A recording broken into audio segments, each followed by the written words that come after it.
L'œuvre de l'Esprit de Dieu dans cette dispensation a 4 aspects. Premièrement, s'assurer l'homme nouveau. Il s'agit de la prédication de l'Évangile aux individus et de les amener à saisir le but. Dans la prédication de l'Évangile, le but ultime doit toujours être gardé en pensée. Autrement, il y aura chez les convertis de la faiblesse due à un mobile inadéquat. Deuxièmement, la reconstitution de l'homme nouveau, tout en assurant l'objectif. Dans l'ancienne création, Dieu a constitué l'homme, formé de la poussière de la terre, le premier tiré de la terre et terrestre, Corinthiens 15, 47. Dans la nouvelle création, Dieu commence par l'esprit de l'homme, poursuit avec l'âme et achève avec le corps. Tout dans la nouvelle création est fondamentalement et essentiellement spirituel. Voyez la première épître aux Corinthiens au chapitre 2. L'homme intérieur est l'esprit de l'homme renouvelé, né de nouveau, qui doit être renouvelé de jour en jour.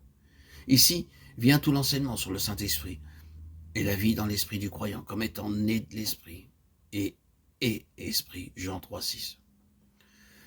Troisièmement, suivre toute la discipline, la formation, la croissance de l'homme nouveau.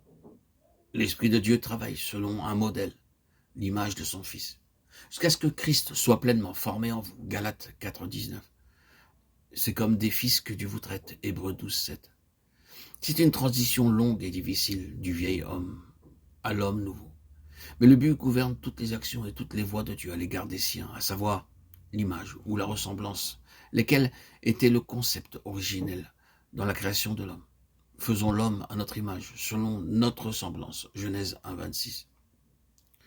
Dès le réveil, je me rassasirai de ton image, Psaume 17, 15. Puis enfin, quatrièmement, finalement et intégralement, l'Esprit de Dieu travaille pour constituer le seul homme nouveau.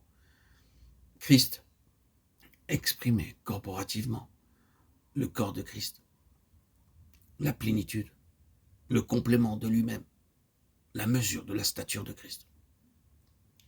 L'état d'homme fait. Tout ceci se manifeste finalement dans une révélation complète et claire dans cet épître aux Éphésiens de la finalité des Éphésiens. C'est le concept de l'homme d'éternité en éternité et ce concept-là a couvert comme une ombre toute l'histoire de Dieu avec l'homme et toute l'histoire de l'homme avec Dieu, caché aux yeux humains, à travers toutes les voies de Dieu, étranges, inexplicables et mystérieuses, dans des hommes de foi particuliers et un peuple et une nation particuliers. Il est maintenant révélé au Fils des hommes en Christ que Dieu, ayant vu quelque chose de meilleur pour nous, afin qu'il ne parvienne pas sans nous à la perfection, l'état complet, l'état fait, l'homme fait, l'état d'homme fait. Hébreux 11, 40.